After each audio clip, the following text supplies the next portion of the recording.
अन्यांश्च हस्तचरणश्रवणत्वगादीन् प्राणान् नमो भगवते पुरुषाय तुभ्यम्।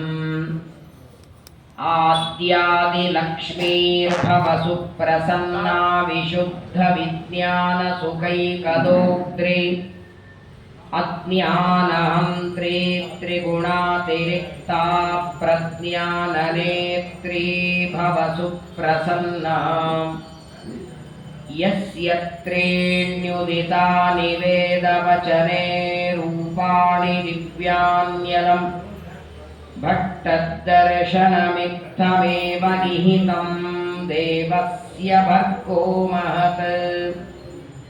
वायो रामवचोऽनयं प्रथमकं प्रक्षो द्वितीयं वपुः मध्वो यत्तु तृतीयमेतदमुना ग्रन्थकृतः केशवे।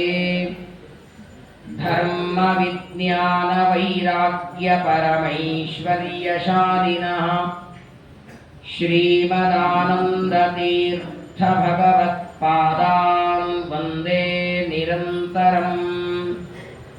भवति यदनुभावादेडमूकोऽपि वाग्मी जडमतिरपि जन्तुः जायते प्राज्ञमौलिः सकलवचनचेतो देवता भारती सा मम वचसि निधत्तां सन्निधिं मानसे च।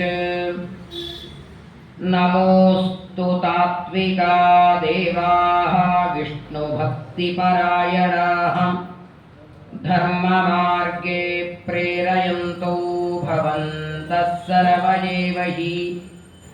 यं प्रौरजन्तमनुपेतमपेतकृत्यं द्वैपायनो विरहकातर आजुहाव। पुत्रेति तन्मयतया तरवोऽपि नेदुस्तं सर्वभूतहृदयं मुनिमानतोऽस्मि। वक्रतुण्डमहाकाय सूर्यकोटिसमप्रभ निर्विघ्नं कुरु मे देव सर्वकार्येषु सर्वदा। नौमिन्यायसुधादिकृज्जयमुनीन् श्रीपादराट्सन्मणीन् व्यासार्यान् विविधागमाप्तिविहरान् श्रीवादिराजानपि वन्देऽहं सवरान् रघुत्तमगुरून् वैदग्ध्यवारान्निधीन् श्रीसत्यव्रतराघवेन्द्रमुनिपान् सद्बोधसद्ध्यानपान् आपादमौलिपर्यन्तं गुरूणामाकृतिं स्मरेत्। तेन विघ्नाः प्रणश्यन्ति सिद्ध्यन्ति च मनोरथाः। श्रीगुरुभ्यो नमः। राज उवाच वरीयाने शुक उवाच वरीयानेश ते प्रश्नः क्रतो लोकहितं नृप। आत्मवित्सम्मतः पुंसां श्रोतव्यादिषु यः परः। स्वस्त्यस्तु सताम् अशेषसन्मङ्गलानि भवन्तु। श्लोकैकश्रवणपठनमात्रेण कथावक्तुश्च श्रोतॄणाम् निखिलकलिकतकल्मषापनूतनपटुतरे मोक्षाद्यखिलपुरुषार्थसाधनीभूते श्रीमद्भागवते महापुराणे यत्किञ्चित् पूर्वोक्तप्रमेयानुवादः। हरिः ओम् हरिः ओम् हरिः ओम्। श्रीगुरुभ्यो नमः। ಕಾರ್ತಿಕ ಮಾಸದ ಕೊನೆಯದಾದ ಒಂದು ವಾರ ಶ್ರೀಮದ್ಭಾಗವತ ಶ್ರವಣದ ಸೌಭಾಗ್ಯ ನಮಗೆಲ್ಲ ಸಿಕ್ಕಿದೆ. ಮಾಸಗಳಲ್ಲಿ ಅತ್ಯಂತ ಪ್ರಧಾನವಾಗಿ ತನ್ನ ವಿಭೂತಿ ರೂಪವನ್ನು ದೇವರಿಟ್ಟದ್ದು ಮಾರ್ಗಶೀರ್ಷ ಮಾಸ. ಇನ್ನೊಂದು 4-5 ದಿನಗಳಲ್ಲಿ ಬರೋದಿದೆ. ಮಾಸಾನಾಂ ಮಾರ್ಗಶೀರ್ಷೋಹಂ ಋತೂನಾಂ ಕುಸುಮಾಕರ ಅಂತ ಭಗವದ್ಗೀತೆಯಲ್ಲಿ ಕೃಷ್ಣ ಪರಮಾತ್ಮ ಹೇಳ್ತಾನೆ. ಕಾರ್ತಿಕ ಮಾಸದ ಕೆಲವು ದಿನ, ಮಾರ್ಗಶೀರ್ಷದ ಕೆಲವು ದಿನ, ಒಟ್ಟಾರೆ 8 ದಿನಗಳವರೆಗೆ ಭಾಗವತದ ಶ್ರವಣವನ್ನು ಅನಂತ ಜನ್ಮಗಳ ಪುಣ್ಯದ ಪರಿಪಾಕದಿಂದ ಭಾಗವತದ ಶ್ರವಣ ಸಿಗತ್ತೆ. ವಿಶೇಷವಾಗಿ ಕಳೆದ 8 ದಿನಗಳ ಹಿಂದೆ 10-18 ದಿನಗಳಿಂದ ಪ್ರಥಮ ಸ್ಕಂದದ ಶ್ರವಣವನ್ನು ನೀವೆಲ್ಲ ಮಾಡಿದ್ದೀರಿ. ಭಾಗವತ ವೇದವ್ಯಾಸ ದೇವರ 18 ಮಕ್ಕಳಲ್ಲಿ ಪ್ರೀತಿಯ ಮಗು ಇದು. ಯಾವ ಮಕ್ಕಳಲ್ಲಿಯೂ ನಿನಗಿಷ್ಟವಾದ ಮಗು ಅಂತ ಯಾವುದು ಅಂತ ಯಾವ ತಾಯಿ ಹೇಳೋದಿಲ್ಲ. ಜನ್ಮ ಕೊಟ್ಟ ತಾಯಿಗೆ ಎಲ್ಲ ಮಕ್ಕಳು ಸಮಾನರೇ, ಅವನು ಬುದ್ಧಿವಂತನಿರಲಿ ದಡ್ಡನಿರಲಿ. ಆದರೆ ವೇದವ್ಯಾಸ ದೇವರ 18 ಪುರಾಣಗಳಲ್ಲಿ ಅತ್ಯಂತ ಪ್ರಸಿದ್ಧವಾಗಿ ವ್ಯಾಸರ ಮನಸ್ಸಿಗೆ ಆನಂದ ಕೊಟ್ಟ ಪುರಾಣ ಅದು ಶ್ರೀಮದ್ ಭಾಗವತ. ವಿಶೇಷವಾಗಿ ಭಾಗವತದ ರಚನೆ ನಮ್ಮನ್ನೆಲ್ಲ ನೋಡಿ ಮಾಡಿ. ಕಲಿಯುಗದಲ್ಲಿ ಬರುವ ನಮಗೆ ಆಯುಷ್ಯ ಕಡಿಮೆ, ಇದ್ದ ಆಯುಷ್ಯದೊಳಗೆ ಜ್ಞಾನ ಮಾರ್ಗದ ಪ್ರಚೋದನೆ ಕಡಿಮೆ, ಹೇಳುವ ಗುರುಗಳು ಸಿಗೋದಿಲ್ಲ, ಸಿಕ್ಕಾಗ ಹೋಗೋದಕ್ಕೆ ಬುದ್ಧಿ ಇರಲ್ಲ, ಮೇಲೆ ವಾತ ಪಿತ್ತ ಕಫ ತಲೆಶೂಲೆ ನಾನಾ ತರಹದ ರೋಗಗಳು, ಇದೆಲ್ಲದರ ಮಧ್ಯದಲ್ಲಿ ಸಾಧನ ಮಾಡದೆ ಒದ್ದಾಡುವ ನಮ್ಮಂತಹ ಪಾಮರರನ್ನು ನೋಡಿ ವೇದವ್ಯಾಸದೇವರು ನಮಗೆ ಕೊಟ್ಟಂತಹ ದೊಡ್ಡ ಒಂದು ಚಿನ್ನದ ಗಣಿ, ಎಷ್ಟು ಚಿನ್ನ ತೆಗೆದರೂ ಮುಗಿಯದೇ ಇದ್ದ ಗಣಿಯನ್ನು ಶ್ರೀಮದ್ ಭಾಗವತ. ಎಲ್ಲ ಕಡೆ ಇವಾಗ ಚಿನ್ನ ತೆಗೆದು ಚಿನ್ನನೇ ಮುಗಿದು ಹೋಗಿದೆ, ಎಲ್ಲ ಗಣಿಗಳ ಖಾಲಿಯಾಗಿದೆ ಅಂತಂತಾರೆ. ದ್ವಾಪರ ಯುಗದಿಂದ ಈ ಭಾಗವತವೆಂಬ ಚಿನ್ನದ ಗಣಿಯಿಂದ ತೆಗಿತಾನೇ ಇದ್ದ. ಕೋಟಿ ಕೋಟಿ ಋಷಿಮುನಿಗಳು ಇದರ ಶ್ರವಣ ಮನನ ಮಾಡುತ್ತಾರೆ. ಇವತ್ತಿಗೂ ಮುಗಿಯದೆ ಭಗವಂತನ ಜ್ಞಾನವನ್ನು ಕೊಡುವ, ಮನಸ್ಸಿಗೆ ನೆಮ್ಮದಿ ತೃಪ್ತಿ ಕೊಡುವ ಗ್ರಂಥ ಶ್ರೀಮದ್ ಭಾಗವತ. ವಿಚಿತ್ರ ನೋಡಿ, ಕೆಲವರಿಗೆ ಇಂಥ ಪದಾರ್ಥ ತಿನ್ನದೇ ಇದ್ರೆ ಅವತ್ತೊಂದಿನ ಅವರಿಗೆ ಒಂಥರ ಬೇಜಾರಾಗತ್ತೆ. ಭಕ್ರಿ ತಿಂದೇ ಇದ್ದವರಿಗೆ, ಕೆಲವರಿಗೆ ಭಕ್ರಿ ಇಲ್ಲ ಅಂದರೆ ಊಟನೇ ಆಗಲ್ಲ. ಕೆಲವರಿಗೆ ನಿತ್ಯದಲ್ಲಿ ಇಂತಿಂಥ ಪದಾರ್ಥ ತಿನ್ನಬೇಕು. ಹಾಗೆ ಯಾವ ದಿನ ಭಾಗವತ ಪ್ರವಚನ ಆಗಲ್ಲ ಅವತ್ತು ದಿನಾನೇ ನಂಗೆ ಚೆನ್ನಾಗಿ ಹೋಗಲ್ಲ, ಅದೇನೋ ಒಂಥರ ಆಗಿಬಿಡತ್ತೆ. ಪ್ರವಚನ ಇಲ್ಲದೆ, ಪಾಠ ಇಲ್ಲದೆ, ನಮ್ಮ ಸತ್ಯ ಪ್ರಮೋದ ತೀರ್ಥರು ಸತ್ಯ ಧ್ಯಾನರು ಹೇಳೋರಂತೆ, ಯತಿಗಳಿಗೆ ವಾಸ್ತವಿಕ ಸೂತಕ ಇರಲ್ಲ, ಆತ್ಮಶ್ರಾದ್ದ ಮಾಡಿಕೊಂಡು ಯತಿಗಳಾಗಿರ್ತಾರವರು. ಆದರೆ ಸತ್ಯ ಧ್ಯಾನರು ಹೇಳೋರಂತೆ ನಮಗೂ ಸೂತಕ ಬರುತ್ತೆ. ಯಾವತ್ತು ಯಾವ ದಿನ ಭಾಗವತ ಪಾಠ ಇಲ್ಲ, ಯಾವ ದಿನ ಸರ್ವಮೂಲ ಪಾಠ ನಮ್ಮ ಬಾಯಿಯಿಂದ ಆಗಲ್ಲ, ಅವತ್ತು ನಮ್ಗೆ ಸೂತಕ ಬಂದಿದೆ ಅಂತ ತಿಳ್ಕೊಳ್ಳಿ ಅನ್ನೋರು. ಅವತ್ತು ಯಾರನ್ನ ನಾವು ಮುಖ ನೋಡಲ್ಲ, ಯಾರಿನೋ ಮಾತಾಡ್ಸಲ್ಲ. ಪ್ರತಿಮೆ ಶಾಲಿಗ್ರಾಮದಲ್ಲಿ ಭಗವಂತನನ್ನ ಅರ್ಚನೆ ಮಾಡಿ, ಅರ್ಘ್ಯ ಪಾದ್ಯ ಧೂಪ ದೀಪಗಳಿಂದ ದೇವರ ಆರಾಧನೆ ಮಾಡಿ ಏನು ಆನಂದ ದೇವರಿಗಾಗಬೇಕು ಅದಕ್ಕಿಂತ 100,000 ಲಕ್ಷ ಕೋಟಿ ಪಟ್ಟು ದೇವರ ಪ್ರೀತಿಗೆ ಕಾರಣವಾಗೋದು ಭಾಗವತದ ಒಂದು ಶ್ಲೋಕವನ್ನು ಶ್ರವಣ ಮಾಡಿ. ವೇದವ್ಯಾಸ ದೇವರೇ ಅಷ್ಟು ದೊಡ್ಡ ಸ್ಥಾನವನ್ನು ಶ್ರೀಮದ್ ಭಾಗವತಕ್ಕೆ ಕೊಟ್ಟಿದ್ದಾರೆ. ಈ ಭಾಗವತ ನಮ್ಮಂತಹ ಪಾಮರರಿಗೆ ಅರ್ಥವಾಗುವ ರೀತಿಯಲ್ಲಿ ತಂದೆ ಮಗ ಮಾಡಿದ ದೊಡ್ಡ ಕೆಲಸ. ತಂದೆ ವೇದವ್ಯಾಸ ದೇವರು ಭಾಗವತವನ್ನು ರಚನೆ ಮಾಡಿದರೆ, ಮಕ್ಕಳಾದ ಶುಕಾಚಾರ್ಯರು ಪರೀಕ್ಷಿತ ರಾಜನನ್ನ ಕೂಡಿಸಿಕೊಂಡು 7 ದಿನಗಳವರೆಗೆ ಆಚೆ ಈಚೆ ಓಡಾಡಿಲ್ಲ, ಊಟ ಇಲ್ಲ, ತಲೆಶೂಲೆ ಇಲ್ಲ, ಕೈಕಾಲು ನೋವಿಲ್ಲ, ಹೋಗಿ ಬರ್ತೇನಿಲ್ಲ. ಇಂಥ ರಾಜ ನೋಡಿ. ಪರೀಕ್ಷಿತರಂತಹ ಶಿಷ್ಯ ಇಲ್ಲ, ಶುಕಾಚಾರ್ಯರಂತಹ ಗುರುಗಳಿಲ್ಲ. ಹಾಗಾಗಿ ಇವತ್ತು ಇಡೀ ಜಗತ್ತಿಗೆ ಭಾಗವತವನ್ನು ತಂದು ಕೊಟ್ಟ ದೊಡ್ಡ ವ್ಯಕ್ತಿ ಪರೀಕ್ಷಿತ ರಾಜ. ಅವರ ಬಗ್ಗೆ ನಾವು ಕಳೆದ ಪ್ರವಚನದಲ್ಲಿ ಕೇಳಿದ್ದೀರಿ. ಪಾಂಡವರ ಮೊಮ್ಮಗ, ವಿಶೇಷವಾಗಿ ಶ್ರೀಕೃಷ್ಣ ಪರಮಾತ್ಮ ಗರ್ಭದಲ್ಲಿ ಇರುವಾಗ ರಕ್ಷಣೆ ಮಾಡಿ ಗದೆಯನ್ನು ಹಿಡಿದು ಪರಮಾತ್ಮನಿಂದ ರಕ್ಷಿತನಾದ ಪರೀಕ್ಷಿತ ರಾಜ ಜ್ಞಾನಿಗಳಾದ ಶಮೀಕ ಋಷಿಗಳ ಕೊರಳಿಗೆ ಸತ್ತು ಹಾವು ಹಾಕ್ತಾನೆ. ಋಷಿಕುಮಾರನಾದ ಶೃಂಗಿ ಶಾಪ ಕೊಡುತ್ತಾರೆ, ಇವತ್ತಿನಿಂದ 7ನೇ ದಿನ ತಕ್ಷಕನಿಂದ ಮರಣ ಬರಲಿ. ಯಾವ ದಿನ ಶಾಪದ ವಾರ್ತೆ. ಪ್ರಾಯ ಅವರು ಬೇಟೆ ಆಡೋದಕ್ಕೆ ಹೋದಿದ್ದು ಮಧ್ಯಾಹ್ನದ ಹೊತ್ತು. ಬೇಟೆ ಆಡೋದಕ್ಕೆ ಹೋಗಿ ಶಾಪ ಮನೆಗೆ ಬಂದು ಶಾಪದ ವಾರ್ತೆ ಗೊತ್ತಾಗಿದ್ದು 3:30-4 ಗಂಟೆಗೆ. 4 ಗಂಟೆಗೆ ಶಾಪದ ವಾರ್ತೆ ಗೊತ್ತಾದಾಕ್ಷಣ ಮನೆ ಬಿಟ್ಟಿದ್ದಾರೆ. ಒಂದ ಕ್ಷಣನೂ ವ್ಯರ್ಥ ಮಾಡಲಿಲ್ಲ. 7ನೇ ದಿನ ತಕ್ಷಕನಿಂದ ಮರಣ ಇದೆ ಅಂತ ಮರಣದ ವಾರ್ತೆ ತಿಳಿದ ಪರೀಕ್ಷಿತರಿಗೆ ಈ 7 ದಿನ ಒಂದೊಂದು ಕ್ಷಣ ಯುಗದಂತೆ ಅಂತಾರವರು. ಮರಣ ಗೊತ್ತಿಲ್ಲದೆ ಇದ್ದಾಗ ನಾವು ದಿನನಿತ್ಯ ಕಾಲ ಕಳೀತೇವೆ. ಇಷ್ಟು ದಿನಗಳಾದ ಮೇಲೆ ಅಂತ ಮರಣಾಂತೇನ ಕಾಲದ ಸೂಚನೆ ದೇವರು ಮಾಡ್ತಾನೆ. ಅದು ಒಂದೊಂದು ಕಾಲವು ಅಪರೂಪವಾದದ್ದು, ವ್ಯರ್ಥ ಕಳಿಬಾರದು, ಸಾಧನೆ ಆಗಬೇಕು, ಮನೆಯನ್ನು ಬಿಡಬೇಕು ಅಂತ ಮಕ್ಕಳಿಗೆ ರಾಜ್ಯವನ್ನು ಒಪ್ಪಿಸಿ ಪರೀಕ್ಷಿತರು ಗಂಗಾ ನದಿಗೆ ಬಂದಿದ್ದಾರೆ.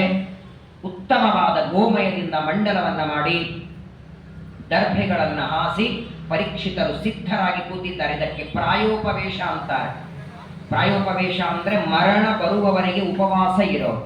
ಇದನ್ನು ತ್ರೇತಾಯುಗದಲ್ಲಿ ಕಪಿಗಳೆಲ್ಲ ಮಾಡಿದ್ರು ಅಂತ ರಾಮಾಯಣ ಹೇಳುತ್ತೆ. 8 ದಿಕ್ಕುಗಳಿಗೆ ಸೀತಾದೇವಿಯ ಅನ್ವೇಷಣಕ್ಕೆ ಹೋಗಿ ಸೀತಾದೇವಿ ಕಾಣದಿದ್ದಾಗ ಎಲ್ಲ ಕಪಿಗಳು ಮೀಟಿಂಗ್ ಮಾಡ್ತಾರೆ. ಸೀತಾದೇವಿಯನ್ನು ಹುಡುಕ್ಲಿಕ್ಕಾಗಿಲ್ಲ ಅಂತ ರಾಮನಿಗೆ ಮುಖ ತೋರಿಸೋದು ಬೇಡ, ಅದರ ಬದಲು ಸಮುದ್ರದ ದಂಡೆಯಲ್ಲಿ ದರ್ಭೆ ಹಾಸಿಕೊಂಡು ಪ್ರಾಯೋಪವೇಶ ಮಾಡೋಣ ಅಂತ ಅವತ್ತು ಕಪಿಗಳೆಲ್ಲ ಕೂತಿರ್ತಾರೆ. ಹಾಗೆ ಇಲ್ಲಿ ಪರೀಕ್ಷಿತ ರಾಜರು, ಇವರಿಗೇನು ಗೊತ್ತಿಲ್ಲ, ಶುಕಾಚಾರ್ಯರು ಬರ್ತಾರೆ, ಭಾಗವತ ಉಪದೇಶ ಮಾಡ್ತಾರೆ, ಯಾವ ಕಲ್ಪನೆನೇ ಇಲ್ಲ. ತಮಗೆ ಶಾಪ ಆಗಿದೆ, 7 ದಿನ ಸಾರ್ಥಕ ಮಾಡಿಕೊಳ್ಳಬೇಕು ಅಂತ ತಮ್ಮ ರಾಜ್ಯವನ್ನು ಬಿಟ್ಟು ಶುಕಸ್ಥಳಕ್ಕೆ ಬಂದು ಕೂತ್ಕೊಂಡಿದ್ದಾರೆ. ಪರೀಕ್ಷಿತರ ಶಾಪದ ವಾರ್ತೆಯನ್ನ ಕೇಳಿ ಇಡೀ ಭೂಮಂಡಲದಲ್ಲಿದ್ದ ಋಷಿಮುನಿ ಬ್ರಾಹ್ಮಣರೆಲ್ಲ ಬಂದಿದ್ದಾರೆ. ವಸಿಷ್ಠರು ಬಂದಿದ್ದಾರೆ, ಆತ್ರಿ, ಚವನ, ಉತಥ್ಯ, ವಿಶ್ವಾಮಿತ್ರ, ಜಮದಗ್ನಿ, ಕಶ್ಯಪ, ಗೌತಮ, ಭರದ್ವಾಜ, ಮರೀಚಿ, ಆತ್ರಿ, ಅಂಗಿರ, ಪುನಃ, ಪುಲಸ್ತ್ಯ, ಕ್ರತು, ದಕ್ಷ, ವಸಿಷ್ಠ. ಏನು ಋಷಿಗಳು! ಯಾವ ಋಷಿಗಳನ್ನ ಬ್ರಹ್ಮಯಜ್ಞದಲ್ಲಿ ತರ್ಪಣ ಕೊಡ್ತೇವೆ, ಯಾವ ಋಷಿಗಳ ಹೆಸರು ಹೇಳಿದರೆ ಸಾಕು ನಮ್ಮ ಕುಲಕೋಟಿ ಉದ್ಧಾರವಾಗುತ್ತೆ. ಅಂತಹ ಋಷಿಗಳು ಪರೀಕ್ಷಿತನ ಮರಣ ಕಾಲದಲ್ಲಿ ಅವನ ಶಾಪದ ವಾರ್ತೆ ಕೇಳಿ ಎಲ್ಲರೂ ಬಂದಿದ್ದಾರೆ ಶುಕಸ್ಥಳಕ್ಕೆ. ಅಷ್ಟೇ ಯಾಕೆ, ಅನಂತ ಗುಣ ಪರಿಪೂರ್ಣನಾದ, ಎಲ್ಲರ ಮನಸ್ಸಿನಲ್ಲಿದ್ದು ಪ್ರೇರಣೆ ಮಾಡುವ, ವೇದಗಳ ವಿಭಾಗ ಮಾಡಿ ಭಾಗವತ ಬರೆದು ಕೊಟ್ಟ ವ್ಯಾಸರು ಬಂದಿದ್ದಾರಂತೆ. ವೇದವ್ಯಾಸ ದೇವರ ಆಗಮನಾಗಿದೆ.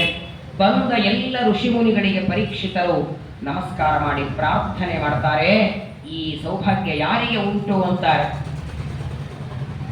ಆಪತ್ತು ಕಾಲದಲ್ಲಿ ಬಂದು ಒಂದೆರಡು ಮಾತು ಹೇಳುವ ವ್ಯಕ್ತಿಗಳು ಸಿಗಲ್ಲ. ಮರಣ ಕಾಲದಲ್ಲಿ ಪಕ್ಕದಲ್ಲಿ ಕೂತ್ಕೊಂಡು ಕೇವಲ ಹರಿನಾಮ ಸ್ಮರಣೆ ನಮ್ಮ ಕಿವಿಗೆ 2 ಹೇಳೋರು ಸಿಗಲ್ಲ. ಅಂಥದ್ರೊಳಗೆ ನಮ್ಮ ಅಜ್ಜಂದರು 5 ಜನ ಪಾಂಡವರು ಮಾಡಿದ ಪುಣ್ಯ, ಗರ್ಭದಲ್ಲಿ ದೇವರು ನನ್ನ ರಕ್ಷಣೆ ಮಾಡಿದ ಪುಣ್ಯ, ಇವತ್ತು ನನ್ನ ಮರಣ ಕಾಲದಲ್ಲಿ ಇಷ್ಟ ಜನ ಬಂದಿದ್ದಾರೆ. ಬಂದ ಎಲ್ಲ ಋಷಿಗಳಿಗೆ, ಮುನಿಗಳಿಗೆ, ಬ್ರಾಹ್ಮಣರಿಗೆ ನಮಸ್ಕಾರ ಮಾಡ್ತಾನೆ, ಪೂಜೆ ಮಾಡ್ತಾನೆ. ಎಲ್ಲರ ಅರ್ಘ್ಯಪಾದ್ಯಗಳಿಂದ ಪೂಜೆಯನ್ನು ಮಾಡ್ತಾನೆ. ಪರೀಕ್ಷಿತ ರಾಜರು ಪ್ರಶ್ನೆ ಕೇಳ್ತಾರೆ, ಯತ್ ಶ್ರೋತವ್ಯಂ ಅಥೋ ಜಾಪ್ಯಂ ಯತ್ ಕರ್ತವ್ಯಂ ರವಿಸ್ಸದ. ಪ್ರಾಯಃ ಎಲ್ಲರ ಜೀವನದಲ್ಲಿ ಬರುವ ದೊಡ್ಡ ಹಬ್ಬ ಅಂದ್ರೆ ಒಂದು ಜನ್ಮ, ಒಂದು ಮರಣ. ಡಿಸೈಡ್ ಮಾಡಿ ಹುಟ್ಲಿಕ್ಕೆ ಸಾಧ್ಯ ಇಲ್ಲ. ನಿನಗೆ ಯಾರು ಬೇಕು ತಂದೆ ತಾಯಿಗಳನ್ನ ನೀನೇ ಚಾಯ್ಸ್ ಮಾಡ್ಕೋ ಅಂತ ದೇವರು ಆಪ್ಷನ್ ಕೊಟ್ಟಿದ್ರೆ, ಯಾವ ತಂದೆ ತಾಯಿಗಳು ಬೇಕು, ಯಾವ ದಿನ ನೀನು ಹುಟ್ಟಬೇಕು. ನಾವೆಲ್ಲ ರಾಮನವಮಿ, ಕೃಷ್ಣಾಷ್ಟಮಿ ಅರಸ್ಕೊಳ್ಳೋದು. ಯಾವ ತಂದೆ ತಾಯಿಗಳಲ್ಲಿ ನಾವು ಡಿಸೈಡ್ ಮಾಡೋ ಹಾಗಿಲ್ಲ, ಎಷ್ಟೊತ್ತಿಗೆ ಅಂತಿಲ್ಲ. ಒಂದು ಅಲ್ಲಿಂದ ಜನ್ಮ, ಇಲ್ಲಿಂದ ಮರಣ, ಇದು ಭಗವಂತನ ಕೈಯೊಳಗಿರೋದು. ಹಾಗಾಗಿ ಮರಣದ ವಾರ್ತೆ ಮುನ್ಸೂಚನೆಯಾಗಿ ಅದು 7 ದಿನ ಮೊದಲು ನನಗೆ ಗೊತ್ತಾಗಿದೆ. ಯಾವ ಮಂತ್ರ ಜಪ ಮಾಡಲಿ, ಏನು ಪಾರಾಯಣ ಮಾಡಲಿ, ಯಾವ ಸ್ತೋತ್ರ ಪಠನ ಮಾಡಲಿ, ನನ್ನ ಉದ್ಧಾರ ನೀವು ಮಾಡಬೇಕು ಅಂತ ಬಂದ ಋಷಿಮುನಿಗಳಿಗೆಲ್ಲ ಪ್ರಶ್ನೆ ಮಾಡ್ತಾರೆ. ಆ ಎಲ್ಲ ಋಷಿಮುನಿಗಳು ಪರೀಕ್ಷಿತರ ಜೊತೆಗೆ ಮಾತಾಡ್ತಾರೆ. ಅಷ್ಟೊತ್ತಿಗೆ ಜ್ಞಾನಿಗಳಾದ ವೇದವ್ಯಾಸ ದೇವರ ಮಕ್ಕಳಾದ ವಿರಕ್ತ ಶಿಖಾಮಣಿಗಳು 16 ವರ್ಷದ ತರುಣ ಶುಕಾಚಾರ್ಯರು ಆಗಮಿಸ್ತಾ ಇದ್ದಾರೆ. ಯಾವ ಪತ್ರ ಇಲ್ಲ, ಫೋನ ಇಲ್ಲ, ಬನ್ನಿ ಅಂತ ಆಮಂತ್ರಣ ಇಲ್ಲ. ನಮ್ಮ ಆಚಾರ್ಯ ಹೇಳ್ತಿದ್ರು, ನಾವು ಕರೆದಾಕ್ಷಣ ಯಾರೋ ಪಂಡಿತರು ಬ್ರಾಹ್ಮಣರು ನಮ್ಮ ಮನೆಗೆ ಬರ್ತಾರೆ ಅಂದ್ರೆ ನಮ್ಮ ಪೂರ್ವಜರು ಮಾಡಿದ ಯಾವುದೋ ಒಂದು ಅಲ್ಪ ಸ್ವಲ್ಪ ಪುಣ್ಯ ಇದೆ. ಅಂಥದ್ರೊಳಗೆ ಮನೋನಿಯಾಮಕರಾದ ಕೃತ್ತಿವಾಸನೆ ಹಿಂದೆ 40 ಕಲ್ಪ ಸಮೀರನಲ್ಲಿ ಶಿಷ್ಯತ್ವ ವಹಿಸಿ ಅಖಿಳಾಗಮಾರ್ಥಗಳೋದಿ ಜಲದಿಯೊಳು 10 ಕಲ್ಪದಿ ತಪವಗೈದು ಆದಿತ್ಯರೊಳಗೆ ಉತ್ತಮ ನೆನೆಸಿದ ಮುಂದಿನ ಜನ್ಮದಲ್ಲಿ ಇವರೇ ಭಗವಂತನ ಹಾಸಿಗೆ ಪುರುಷೋತ್ತಮನ ಪರ್ಯಂಕ ಅಂಥ ಶೇಷದೇವರಾಗಬೇಕಾದ ಯೋಗ್ಯತೆ ರುದ್ರದೇವರಿಗೆ ಇದೇ ರುದ್ರದೇವರು ಮುಂದೆ ಶೇಷದೇವರಾಗ್ತಾರೆ. ಈಗಿದ್ದ ವಾಯುದೇವರು ಬ್ರಹ್ಮದೇವರಾಗೋ ಹಾಗೆ ಇದೇ ರುದ್ರದೇವರು ದೇವರ ಸೇವೆ ಮಾಡ್ತಾರೆ. ಅಂತಹ ಶೇಷ ಪದವಿಗೆ ಬರಬೇಕಾದ ಮನೋನಿಯಾಮಕರಾದ ರುದ್ರದೇವರ ಅವತಾರರಾದ ಶುಕಾಚಾರ್ಯರು ದೂರದಿಂದ ಬರ್ತಿದ್ದಾರೆ. ಏನು ಸಂಭ್ರಮ ಪರೀಕ್ಷಿತನಿಗೆ. ಆಸನದಿಂದ ಪರೀಕ್ಷಿತರು ಎದ್ದಿದ್ದಾರೆ. ಶುಕಾಚಾರ್ಯರನ್ನ ಸ್ವಾಗತ ಮಾಡ್ತಾರೆ. ಶುಕಾಚಾರ್ಯರಿಗೆ ಕೂಡೋದಕ್ಕೆ ಆಸನವನ್ನ ಕೊಟ್ಟಿದ್ದಾರೆ. ಅರ್ಘ್ಯ ಪಾದ್ಯಗಳಿಂದ ಪೂಜೆ ಮಾಡಿ ಪರೀಕ್ಷಿತರು ಪ್ರಶ್ನೆ ಮಾಡ್ತಾರೆ. ಅಂತ್ಯಕಾಲದಲ್ಲಿ ಮರಣಕಾಲ ಸಮೀಪಕ್ಕೆ ಬಂದಾಗ ಏನು ಮಾಡಬೇಕು? ಈ ಪ್ರಶ್ನೆ ಪರೀಕ್ಷಿತರು ತಮಗಾಗಿ ಮಾತ್ರ ಕೇಳಿದ್ದಲ್ಲ. ಒಟ್ಟಾರೆ ಜಗತ್ತಿನೊಳಗೆ ಯಾವ ವ್ಯಕ್ತಿಗೆ ಮರಣದ ಸೂಚನೆ ಆಗತ್ತೋ ಆ ವ್ಯಕ್ತಿಗಳು ಮಾಡುವ ಕರ್ತವ್ಯ ಏನು, ಇದನ್ನೇ ಗರುಡ ಪುರಾಣದಲ್ಲಿ ಆತುರ ಕಾಲ ಅಂತ ಪರಮಾತ್ಮ ಗರುಡನಿಗೆ ಉಪದೇಶ ಮಾಡ್ತಾನೆ. ತುಂಬಾ ಕಡಿಮೆ ಮರಣದ ವಾರ್ತೆಯನ್ನ ಪರಮಾತ್ಮ ಸೂಚನೆಯ ಮೂಲಕ ನೇರವಾಗಿ ನಿಮ್ಮ ಮನೆಗೆ ಬಂದು ಬಾಗಲ ಬಾರಿಸಿ 2026ರಲ್ಲಿ ನೀನು ಹೋಗ್ತಿ ಅಂತ ಹೇಳಲ್ಲ. ಅವನು ಮರಣದ ಸೂಚನೆಯನ್ನ ದೇವರು ಅನೇಕ ವಿಧವಾಗಿ, ಎಚ್ಚರಿದ್ದಾಗ ಆಗುವ ಕೆಲವು ಸೂಚನೆ, ಮಲಗಿದಾಗ ಸ್ವಪ್ನದಲ್ಲಿ ಕೆಲವು ಸೂಚನೆ, ಅವುಗಳಿಂದ ನಮ್ಮ ಮರಣದ ವಾರ್ತೆಯನ್ನು ದೇವರು ನಮಗೆ ಮುನ್ಸೂಚನೆ ಕೊಡ್ತಾನೆ.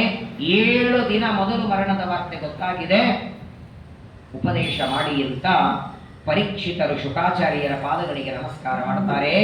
ಪರೀಕ್ಷಿತನನ್ನ ನೋಡಿ ಹೊಗಳೋದಲ್ಲ, ಅವನು ಮಾಡಿದ ಪ್ರಶ್ನೆ ಕೇಳಿ ಆನಂದ ಆಯಿತಂತೆ ಶುಕಾಚಾರ್ಯರಿಗೆ.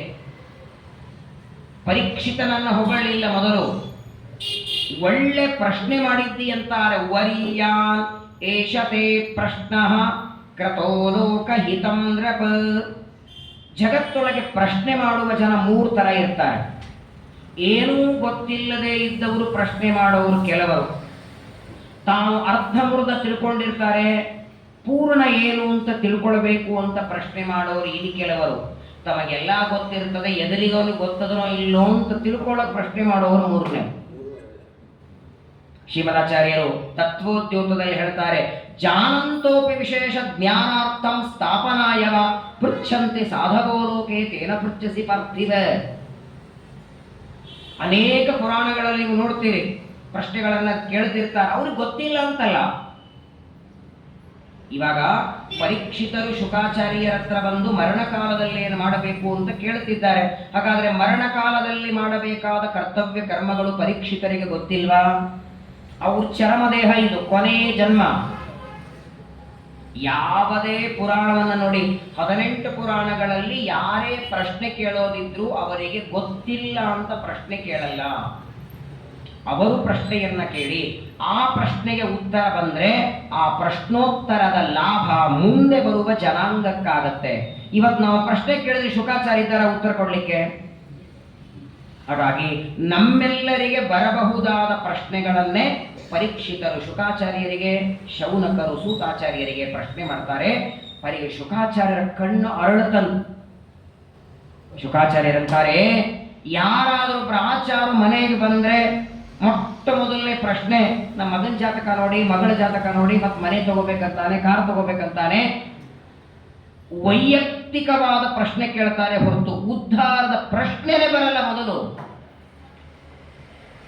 ಉದ್ಧಾರವಾಗುವ ಮೊದಲನೇ ಮೆಟ್ಲೆ ಯಾವುದು ಅಂದ್ರೆ ಪ್ರಶ್ನೆ ಕೇಳುವ ಧಾಟಿ ಚೇಂಜ್ ಆಗಬೇಕು.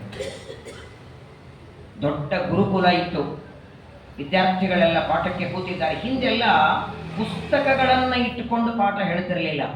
ಗುರುಗಳು ಹೇಳಬೇಕು, ಶಿಷ್ಯರು ಕೇಳಬೇಕು. 2 ಬಾರಿ ಕೇಳಿದ್ದಕ್ಕೆ ಬಾಯ್ಪಾಠ ಆಗಬೇಕು, ಮಾರನೇ ದಿನ ಒಪ್ಪಿಸ್ಬೇಕಂತದನ್ನ. ಹಾಗಾಗಿ ಕೇಳಿ ಕೇಳಿ ಕಲಿತಾ ಇದ್ರು. ಅದಕ್ಕೆ ವೇದಗಳನ್ನ ಶ್ರುತಿ ಅಂತ ಕರೀತಾರೆ. ವೇದ, ಶ್ರುತಿ, ಆಮ್ನಾಯ ವೇದಗಳಿಗೆ ಹೆಸರು. ಗುರುಗಳು ಪಾಠ ಮಾಡಿದರೆ ಮಾರನೇ ದಿನ ಅದನ್ನು ಒಪ್ಪಿಸ್ಬೇಕು. 10 ಜನ ವಿದ್ಯಾರ್ಥಿಗಳು ಕೂತಿದ್ದಾರೆ, ಗುರುಗಳು ಪಾಠ ಮಾಡುತ್ತಿದ್ದಾರೆ. ಅದರಲ್ಲಿ ಕೆಲವು ವಿದ್ಯಾರ್ಥಿಗಳು ನಮ್ಗೆ ಇದನ್ನು ಅರ್ಥ ಆಗಿಲ್ಲ, ಮತ್ತೊಮ್ಮೆ ಹೇಳಿ ಅಂತ. ಇದರ ವಿವರಣೆ ಮಾಡಿ, ಇದನ್ನು ವಿವರಣೆ ಮಾಡಿ. 9 ಜನ ವಿದ್ಯಾರ್ಥಿಗಳು ವಿವರಣೆ ಮಾಡಿ ಅಂತಾರೆ. 10ನೆಯವನು ಕೂತಿದ್ದಾನೆ, ಏನಿಲ್ಲ ಪಾಪ, ಪ್ರಶ್ನೆನೂ ಕೇಳ್ತಾ ಇಲ್ಲ, ಮಾತಾಡ್ತಾ ಇಲ್ಲ. ಗುರುಗಳಿಗೆ ಒಂದು ಸಂದೇಹ, ಇವನಿಗೆ ಅರ್ಥ ಆಗ್ತಾ ಇದೆಯೋ ಇಲ್ಲೋ. ಅವನನ್ನು ಮಾತಾಡಿಸ್ತಾರೆ, ಏನಾದ್ರೆ ಮಾತಾಡಪ್ಪ, ಅರ್ಥ ಆಯಿತು ಅಂತಾದರೆ ಹೇಳು, ಇಲ್ಲ ಅಂತಾದರೆ ಹೇಳು, ತಿಳಿತು ಅಂತ ಹೇಳು, ತಿಳಿದಿಲ್ಲ ಅಂದ್ರೆ ಇದೇ ವಿಷಯ ಇನ್ನೊಮ್ಮೆ ನಿನಗೆ ತಿಳಿಸ್ತೇನೆ. ಎಲ್ಲರ ಬುದ್ಧಿ ಒಂದೇ ಥರ ಇರಲ್ಲ. 10 ಜನ ಪಾಠಕ್ಕೆ ಕೂತರೆ, ಈಗ ನಾವೇ ನಮ್ಮ ಗುರುಕುಲದಲ್ಲಿ ಓದುವಾಗ ಆಚಾರ್ಯರು ಸುಧಾ ಪಾಠ ಮಾಡುತ್ತಿದ್ರೆ ಮೊದಲನೇ ಸಲ ಪಾಠದಲ್ಲಿ ಅರ್ಥ ಮಾಡ್ಕೊಳ್ಳೋರು ಕೆಲವರಿದ್ದು, ಅದೇ ಪಾಠ ಇನ್ನೊಮ್ಮೆ ರಿಪಿಟೇಷನ್ ಆದಾಗ ಅರ್ಥ ಹಾಕೋದು ಕೆಲವರಿಗೆ, ಅದನ್ನೇ 3ನೇ ಬಾರಿ ಹೇಳಿದಾಗ ಇನ್ನು ಕೆಲವರಿಗೆ. ಕೊಡದ ನೀರು ಬೇರೆ, ತಮಗೆ ನೀರು ಬೇರೆ, ತಿರ್ಸೋಟ ನೀರಿಗೆ ಗಾತ್ರ ಬೇರೆ ತಾನೆ. ಭಿನ್ನೋ ಜೀವಗಣ, ಅವರವರ ಬುದ್ಧಿ ಯೋಗ್ಯತೆ ಬೇರೆ ಇರುತ್ತೆ. ನಿನಗೇನು ಅರ್ಥ ಆಗಿಲ್ಲ ಅಂದ್ರೆ ಹೇಳು ಅಂತ. ಪಾಪ ಪಾಠ ಪ್ರಾರಂಭವಾದ ಮೇಲೆ ಗುರುಗಳು ಅವನನ್ನು ಮಾತಾಡಿಸ್ತಾರೆ, ಏನಾದರೂ ಪ್ರಶ್ನೆ ಕೇಳು ಅಂತ. 1-2 ಗಂಟೆ ಆಯಿತು, ಅದನ್ನೇ ಮತ್ತೆ ಮತ್ತೆ ಕೇಳ್ತಾರೆ ಗುರುಗಳು, ಏನಾದರೂ ಪ್ರಶ್ನೆ ಕೇಳು ಅಂತ. ಅಷ್ಟು ಗುರುಗಳು ಮಾತಾಡಿಸಿದ್ದಕ್ಕೆ ಒಂದು ಪ್ರಶ್ನೆ ಕೇಳ್ತಾನೆ ಬಾಯಿ ತೆಗೆದು, ಸ್ವಾಮಿ ಯಾವಾಗ ಪಾಠ ಮುಗಿಸ್ತೀರಿ ಅಂತ ಕೇಳಿದ. ಗುರುಗಳಂದ್ರೆ ನೀನು ಮೌನವಾಗಿರೋದೇ ಉತ್ತಮ. ಪ್ರಶ್ನೆ ಯಾಕಿಲ್ಲಿ ಪ್ರಶ್ನೆ ಹೊಗಳುತ್ತಿದ್ದಾರೆ? ವರಿಯಾನೇಶತೆ ಪ್ರಶ್ನ ಅಂತಾರೆ ಶುಕಾಚಾರ್ಯರು. ಪ್ರಶ್ನೆ ಉತ್ತರ ಕೊಡುವ ವ್ಯಕ್ತಿಗೆ ಉತ್ಸಾಹ ಬರಬೇಕು, ಇನ್ನಷ್ಟು ಹೇಳಬೇಕು ಅಂತ ಅಪೇಕ್ಷೆ ಇರಬೇಕು. ನಮ್ಮಲ್ಲಿ ಒಂದು ಸತ್ಯಧ್ಯಾನ ತೀರ್ಥರ ಕಾಲದಲ್ಲಿ ಸತ್ಯಧ್ಯಾನರ ಎದುರುಗಡೆ ಮಾತಾಡೋದು ಅಂದ್ರೆ ಸಿಟ್ಟು. ಅವರು ಎದುರುಗಡೆ ಮಾತಾಡೋ ಸಾಮರ್ಥ್ಯ ಯಾರಿಗೆ ಇರಲಿಲ್ಲ. ಸತ್ಯಧ್ಯಾನರಿಗೆ ಕೋಪ ಬಂತು ಅಂದ್ರೆ ಯಾವುದೋ ಕಾರಣಕ್ಕೆ ಆ ಕೋಪ ಇಳಿಸೋದಕ್ಕೆ ಒಂದೇ ಉಪಾಯ ನೋಡಿ, ದೊಡ್ಡ ಉಪಾಯ. ಒಂದು ಪುಸ್ತಕ ತಗೊಂಡು ಹೋಗೋದು, ಮತ್ತೆ ಈ ವಾಕ್ಯ ನನಗೆ ಅರ್ಥ ಆಗ್ತಿಲ್ಲ, ಇದನ್ನು ಹೆಂಗೆ ಅರ್ಥ ಮಾಡೋ ಬಾಯಿದೆ, ಎಷ್ಟೇ ಕೋಪ ಬರಲಿ, ಇದೊಂದು ವಾಕ್ಯ ನನಗೆ ಅರ್ಥ ಆಗ್ತಿಲ್ಲ, ಏನು ಮಾಡಬೇಕು ಅಂತಂದ್ರೆ ಸಾಕು, ಅದನ್ನ ವಾಕ್ಯ ವಿವರಿಸಿ ಮಾಡಬೇಕು. ಪ್ರಾಯ ಜಗತ್ತೊಳಗೆ ಒಂದೊಂದರಿಂದ ಒಬ್ಬೊಬ್ಬರಿಗೆ ಆನಂದ. ವಿಶೇಷವಾಗಿ ಪರಮಾತ್ಮನನ್ನ ಹೊಗಳುವ, ಭಗವಂತನ ಮಹಿಮೆ ಹೇಳುವ ಗ್ರಂಥಗಳ ಬಗ್ಗೆ, ಜ್ಞಾನದ ಬಗ್ಗೆ ಪ್ರಶ್ನೆ ಕೇಳೋರೆ ತುಂಬಾ ಕಡಿಮೆ ಆಗಿದ್ದಾರೆ. ಪರೀಕ್ಷಿತ ಒಳ್ಳೆ ಪ್ರಶ್ನೆ ಮಾಡಿದ್ದಿ, ನೀನು ಮಾಡಿದ ಪ್ರಶ್ನೆ ನಿನಗ ಮಾತ್ರ ಸಮ್ಮತವಲ್ಲ, ವೈಯಕ್ತಿಕವಾಗಿ ನಿನಗೋಸ್ಕರ ನೀನು ಮಾಡಿದ ಪ್ರಶ್ನೆಯಲ್ಲ, ಮುಂದೆ ಬರುವ ಜನಾಂಗಕ್ಕೆಲ್ಲ ಇದರ ಉಪಯೋಗವಾಗುತ್ತೆ. ಯಾಕೆಂದ್ರೆ ಬಂದವರು ಒಂದಿಲ್ಲ ಒಂದಿನ ದೇಹ ಬಿಡಲೇಬೇಕು. ಮರಣ ಹೊಂದುವ ಪ್ರತಿಯೊಬ್ಬ ವ್ಯಕ್ತಿಗೂ ಮರಣ ಕಾಲದಲ್ಲಿ ಏನು ಮಾಡಬೇಕು, ಯಾವುದರ ಚಿಂತನ, ಏನು ಕರ್ಮ, ಅದನ್ನು ನಿನಗೋಸ್ಕರ ನಾನು ವರ್ಣನೆಯನ್ನ ಮಾಡ್ತೇನೆ.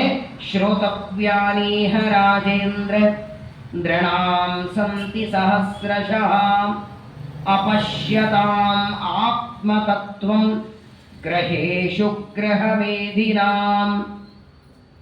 ನೋಡು ಪರೀಕ್ಷಿತ, ಮರಣಕಾಲದಲ್ಲಿ ಏನು ಮಾಡಬೇಕು ಅಂತ ಕೇಳಿದ್ದೀನಿ. ಏನೇನು ಮಾಡಬೇಕು ಅಂತ ಒಂದು ಲಿಸ್ಟ್ ಮಾಡೋದ್ರೊಳಗೆ ಆಯುಷ್ಯ ಮುಗಿಯತ್ತಪ್ಪ. ಅದನ್ನು ಆಚರಣೆ ಮಾಡೋದು ಯಾವಾಗ? ಮಾಡಬೇಕಾದದ್ದು ಬೇಕಾದಷ್ಟಿದೆ. ಮಾಡಬೇಕಾದದ್ದು, ಕೇಳಬೇಕಾದದ್ದು, ತಿಳಿಬೇಕಾದದ್ದು. ಕೆಲವೊಂದನ್ನ ಮಾಡೋದಕ್ಕಾಗಲ್ಲ ಅಂತ ಬಿಡ್ತೇವೆ, ಕೆಲವೊಂದನ್ನ ತಿಳ್ಕೊಂಡಿಲ್ಲ ಅಂತ ಬಿಡ್ತೇವೆ, ಇನ್ನು ಕೆಲವೊಂದನ್ನ ಮಾಡೋದಕ್ಕಾದರೂ ದೇಹದಲ್ಲಿ ಶಕ್ತಿ ಇಲ್ಲ ಅಂತ ಕೆಲವೊಂದನ್ನ ಬಿಡ್ತೇವೆ. ಉಳಿದದ್ದು ಬೇಡ, ನಾಳೆ ನಾಡಿದ್ದು ಏಕಾದಶಿ ಇದೆ, ಇವತ್ತು ಬೆಳಗಿದ್ರೆ ಗ್ರಹಣ ಹಿಡಿದಿರ್ತದೆ. ನಾವು ನಮ್ಮಷ್ಟಕ್ಕೆ ಡಿಸೈಡ್ ಮಾಡಿಬಿಡ್ತೇವೆ, 2ರಲ್ಲಿ ಯಾವುದರ ಒಂದು ಮಾಡೋದು, ನಾಳೆದು ಮಾಡೋದು, ನಾಡ್ದಿನ ಮಾಡೋದು. ಶಕ್ತಿ ಇದ್ದು ಕೆಲವರಿಗೆ ಮಾಡ್ಲಿಕ್ಕಾಗಲ್ಲ, ಕೆಲವರಿಗೆ ಶಕ್ತಿ ಇಲ್ಲದಿದ್ರೂ ಪ್ರಯತ್ನ ಮಾಡ್ತಾರೆ, 1-1.5 ಏಕಾದಶಿ ಆಗತ್ತೆ. ಆದರೆ ನಿಜವಾಗಿ ಮನುಷ್ಯ ತಿಳ್ಕೊಳ್ಳಬೇಕಾದದ್ದು, ಕೇಳಬೇಕಾದದ್ದು ಕೋಟಿ ಕೋಟಿ ವಿಚಾರಗಳಿವೆ, ಅದು ಮುಗಿಯೋದೇ ಇಲ್ಲ. ಇಡೀ ಪೃಥಿವಿಯನ್ನ ಬೇಕಾದರೆ ಪ್ರದಕ್ಷಿಣೆ ಹಾಕಿ ಬರಬಹುದು, ಆದರೆ ನಾವು ಓದಬೇಕಾದ, ತಿಳಿಯಬೇಕಾದ, ಕೇಳಬೇಕಾದ ಭಗವಂತನ ವಿಚಾರಗಳು ಸಂಪೂರ್ಣ ಕೇಳಿ ಮುಗಿಸಿದ್ದೇನೆ ಅಂತ ಸಾಧ್ಯವಿಲ್ಲ.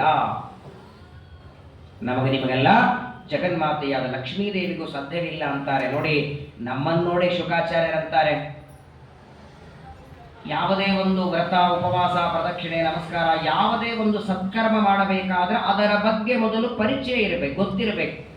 ಅದು ಗೊತ್ತಾಗೋದು ಎಲ್ಲಿ? ಈ ತರಹದ ಪ್ರವಚನಗಳಲ್ಲಿ. ಎಲ್ಲಿ ಆಚಾರ್ಯರು, ಗುರುಗಳು, ಜ್ಞಾನಿಗಳು ಪ್ರವಚನ ಮಾಡ್ತಾರೆ ಅಲ್ಲಿ ಗೊತ್ತಾಗಬೇಕು.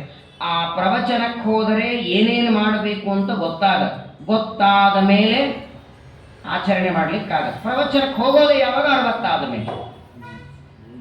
60 ಮೇಲೆ ಹೋದರೆ ಆಗ ಅರ್ಥ ಮಾಡಿಕೊಂಡು ಅನಂತರದಲ್ಲಿ ಆಚರಣೆ ಮಾಡುವುದಕ್ಕೆ ದೇಹದಲ್ಲಿ ಶಕ್ತಿ ಇರತ್ತಾ? ಬಹಳ ಜನ ಅಂತಾರೆ, ಅಯ್ಯೋ ಮುಂದೆ ಮಾಡೋಣ ಬಿಡಿ ಆಚಾರ್ಯ, ವಿಷ್ಣು ಪಂಚಕ ವ್ರತ ಉಪವಾಸ ಮುಂದೆ ಮಾಡಿದ್ರೆ ಆಯ್ತು, ಇವಾಗೇನು ಸಣ್ಣವಿದ್ದಾನೆ ಚಿಕ್ಕವಿದ್ದಾನೆ. ಶುಕಾಚಾರ್ಯ ಪರೀಕ್ಷಿತನಿಗಂತಾರೆ, ನಮ್ಮ ಆಯುಷ್ಯ ಹೇಗೆ ವ್ಯರ್ಥ ಮಾಡ್ಕೊಳ್ತೇವೆ ನಾವು. ನಿದ್ರಯಾ ಹೀಯತೆ ನಕ್ತಂ ವ್ಯವಾಯೇನ ನವಂ ವಯಃ ದಿವಾಚ ಅರ್ಥೇಹ ಯಾ ರಾಜನ್ ಕುಟುಂಬ ಭರಣೇನವಾ. ನೋಡು ಪರೀಕ್ಷಿತ, ಎಲ್ಲ ಮಾನವರಿಗೆ 100 ವರ್ಷ ಗೊತ್ತಿಲ್ಲ, ಒಟ್ಟಿಗೆ 100 ವರ್ಷ ಅಂತ ಇಟ್ಕೊಂಡ್ರೂ ಕೂಡ 100 ವರ್ಷ ಒಬ್ಬ ವ್ಯಕ್ತಿ ಬದುಕ್ತಾನೆ ಅಂದ್ರೆ 36,000 ಹಗಲು 36,000 ರಾತ್ರಿ, ಇಷ್ಟೇ ಅವನ ಆಯುಷ್ಯ. ಆ 100 ವರ್ಷದ ಆಯುಷ್ಯದೊಳಗೆ ಪ್ರಾರಂಭದ 7-8 ವರ್ಷ ಸಣ್ಣವಿದ್ದಾನೆ, ಈಗೆಲ್ಲಿ ಉಪರ, ಈಗೆಲ್ಲಿ ಜಪ, ಈಗೆಲ್ಲಿ ಏಕಾದಶಿ, ಈಗೆಲ್ಲಿ ಮಾಡ್ತಾನೆ. ಪ್ರಾರಂಭದ 8-10 ವರ್ಷ ಆಟದಲ್ಲಿ ಕಳೀತಾನೆ. ಅದರ ನಂತರದಲ್ಲಿ 8-10 ವರ್ಷಗಳನ್ನ ಅಧ್ಯಯನ ಮಾಡಬೇಕು ಅಂತ ಕಳೀತಾನೆ. ಅದರ ನಂತರದಲ್ಲಿ ಉನ್ನತ ವ್ಯಾಸಂಗ, ಏನೋ ಡಿಗ್ರಿ ಕಾಲೇಜ್ ಅಂತ ಕಳೀತಾನೆ. ಅದರ ನಂತರದಲ್ಲಿ ಇಷ್ಟೆಲ್ಲ ಓದಿ ಏಕಾದಶಿ ಮಾಡ್ತಾ ಕೂಡ್ತೀಯ, ಜಾಬ್ ಮಾಡಲ್ವಾ? ಓದಿದ್ದಕ್ಕೆ. ಇದೆಲ್ಲದರ ಮಧ್ಯದಲ್ಲಿ ರಾತ್ರಿ 10-11ಕ್ಕೆ ಮಲಗಿ ಬೆಳಗ್ಗೆ 7 ಗಂಟೆವರೆಗೆ ನಿದ್ದೆ ಮಾಡ್ತಾನೆ. 100 ವರ್ಷದೊಳಗೆ 50 ವರ್ಷ ನಿದ್ರೆಯಾರೀಯತೆ ತನ್ನ ದಂಡೆಗಿಟ್ಬಿಡೋದು, ಅದನ್ನು ವೇಸ್ಟ್. ಅದು 100 ವರ್ಷದ ಆಯುಷ್ಯದೊಳಗೆ 50 ನಿದ್ದೆಯಲ್ಲಿ ಹೋಗುತ್ತೆ. ಉಳಿದ 50ರೊಳಗೆ ಪ್ರಾರಂಭದ ದಿನಗಳು ಆಟದಲ್ಲಿ, ನಂತರದ ದಿನಗಳು ವಿದ್ಯಾಭ್ಯಾಸದಲ್ಲಿ, ಅದರ ನಂತರದಲ್ಲಿ ಸಂಪಾದನೆಯಲ್ಲಿ ತೊಡಗುತ್ತಾನೆ. ಎಷ್ಟು ವಿಚಿತ್ರ ಅಂದ್ರೆ, ಸಂಪಾದನೆ ಮಾಡುವ ವ್ಯಕ್ತಿಗೆ ಸಾಕು, ಇಷ್ಟು ಸಂಪಾದನೆ ಮಾಡಿದ್ದೇನೆ, ಇನ್ನೇನಾದರೂ ಸಾಧನೆ ಮಾಡಿಕೊಳ್ಳೋಣ, ಎಲ್ಲಿವರೆಗೆ?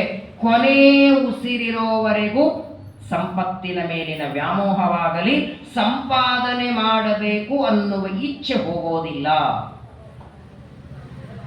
100 ಬಂದ್ರೆ 1000 ಬರಲಿ ಅಂತಾನೆ, 1000 ಬಂದ್ರೆ 1,00,000 ಬರಲಿ ಅಂತಾನೆ, 1,00,000 ಬಂದ್ರೆ ಕೋಟಿ ಬರಲಿ, ಅದಕ್ಕಾಗಿ ಪ್ರಯತ್ನ ಮಾಡ್ತಾನೆ. ದಿವಾಚ ಅರ್ಥೇಹ ಯಾ ರಾಜನ್.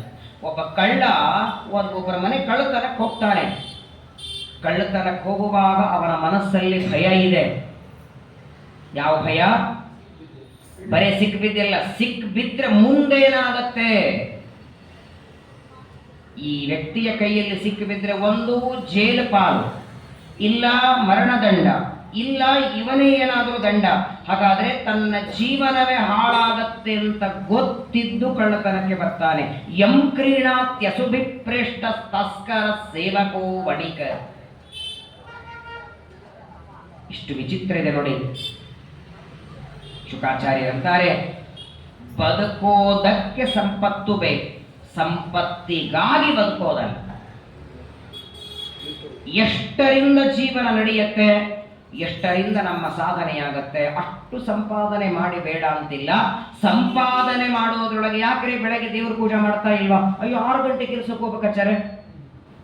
ಆ ಒಂದು ಕೆಲಸಕ್ಕೆ ಹೋಗಬೇಕು ಅಂತ ಒಂದೇ ಕಾರಣ. ಬೆಳಗ್ಗೆ ಪೂಜೆ ಯಾಕಿಲ್ಲ? ಕೆಲಸಕ್ಕೆ ಹೋಗಬೇಕು. ಮಧ್ಯಾಹ್ನ ನಾನು ಮಡಿಲೆ ಊಟ ಯಾಕಿಲ್ಲ? ಕೆಲಸಕ್ಕೆ ಹೋಗಿರ್ತೇನೆ. ಸಾಯಂಕಾಲ ಪ್ರವಚನಕ್ಕೆ ಯಾಕೆ ಬರಲ್ಲ? ಕೆಲಸದಿಂದ. ಒಟ್ಟು ಎಲ್ಲದಕ್ಕೂ ಕೆಲಸ ಕೆಲಸ ಕೆಲಸ. ಸರಿ, ಪ್ರವಚನ ಪಾಠ ಎಲ್ಲ ಬಿಟ್ಟು ಕೆಲಸ ಮಾಡಿ ಸಂಪಾದನೆ ಮಾಡಿದರೆ ಕೊನೆಗೂ ಒಂದಿನ ದೇಹ ಬಿಟ್ಟ ಮೇಲೆ ಯಮದೇವರು ಕೇಳೋದು ಒಂದೇ ಪ್ರಶ್ನೆ, ಎಷ್ಟು ದಿನ ಭಾಗವತ ಪ್ರವಚನಕ್ಕೆ ಹೋಗಿದ್ದಿ ಅಂತಾರೆ ಹೊರತು ಎಷ್ಟು ಟೈಮ್ ನೀನು ಸಂಪಾದನೆಗೆ ಹಾಕಿದಿ ಅಂತ ಕೇಳಲ್ಲ. ಯಾಕಂದ್ರೆ ಆಗ ಸಂಪಾದನೆ ಮಾಡಿದ್ದು ನಿನ್ ಜೊತೆ ತಗೊಂಡು ಹೋಗಿರ್ಬೇಕಲ್ಲ ತೋರಿಸೋದಕ್ಕೆ. ಯಾರಿಗೊತ್ತು? ಪ್ರಪಂಚದೊಳಗೆ ನೋಡಿ, ಸಂಪಾದನೆ ಮಾಡಿದ ದುಡ್ಡಿಗೆ 3 ದಾರಿಯನ್ನು. ಒಂದ ಭೋಗ ಮಾಡಿ, ಇಲ್ಲ ದಾನ ಮಾಡಿ, 3ನೇದ್ದು ನಾಶ, ಹಾಳಾಗತ್ತೆ. ದಾನನೂ ಮಾಡಲಿಲ್ಲ, ಭೋಗನೂ ಮಾಡಲಿಲ್ಲ. ವಿಚಿತ್ರ, ಕೆಲವರಿಗೆ ಭೋಗ ಮಾಡೋದಕ್ಕೂ ಮನಸ್ಸಿರಲ್ಲ. ದೇವರು ಬೇಕಾದಷ್ಟು ಕೊಟ್ಟಿರ್ತಾನೆ, ಇನ್ನೊಬ್ಬರಿಗೆ ಎತ್ತಿ ಕೊಡೋದಕ್ಕೆ ಮನಸ್ಸಿಲ್ಲಲ್ಲ, ನೀವಾದ್ರೆ ಭೋಗ ಮಾಡಿ. ಮಹಾಭಾರತದ ಅನುಶಾಸನ ಪರ್ವದಲ್ಲಿ ರುದ್ರದೇವರ ಮತ್ತು ಪಾರ್ವತಿಯ ಸಂವಾದ ಇದೆ. ಅದನ್ನೇ ಉಮಾ ಮಹೇಶ್ವರ ಸಂವಾದ ಅಂತ ಕರೀತಾರೆ. ಅಲ್ಲೊಂದು ಪ್ರಶ್ನೆ ಕೇಳ್ತಾಳೆ ಪಾರ್ವತಿ. ಕೆಲವರಿಗೆ ದೇವರು ಸಂಪತ್ತು ಬೇಕಾದಷ್ಟು ಕೊಡ್ತಾನೆ, ಆದರೆ ಭೋಗ ಮಾಡ್ಲಿಕ್ಕೆ ಅವರಿಗೆ ಆಗಲ್ಲ. ತಿಂಗಳಿಗೆ 3-3.5 ಲಕ್ಷ ಸಂಬಳ ಇರುತ್ತೆ, ದೊಡ್ಡ ಇಂಜಿನಿಯರ್ ಇರ್ತಾನೆ, 3 ಲಕ್ಷ ಸಂಪಾದನೆ ಮಾಡ್ತಿರ್ತಾನೆ ತಿಂಗಳಿಗೆ. ಆದರೆ ಮೈ ತುಂಬ ಕಾಯಿಲೆಗಳು, ಸಿಹಿ ತಿನ್ನೋ ಹಾಗಿಲ್ಲ, ಥೈರಾಯ್ಡ್ ಇದೆ, ಇನ್ನೊಂದು BP ಇದೆ, 100 ರೋಗಗಳು. ಇಷ್ಟೇ ಗಂಜಿ ತಿನ್ನಬೇಕು, ಅದು ಬಿಸಿ ಇದ್ದಾಗ ತಿಂದ್ರೇನೆ ತಿನ್ನಬೇಕು, ಇಲ್ಲ ಅಂದ್ರೆ ಇಲ್ಲ. ಸಂಪಾದನೆ ಅವನು ಮಾಡ್ತಾನೆ, ಭೋಗ ಮನೆಯಲ್ಲಿದ್ದವರೆಲ್ಲ ಮಾಡಿರ್ತಾರೆ. ಹೀಗೆ ಯಾಕಾಗತ್ತೆ ಅಂತ ಪಾರ್ವತಿ ರುದ್ರದೇವರಿಗೆ ಕೇಳ್ತಾರೆ.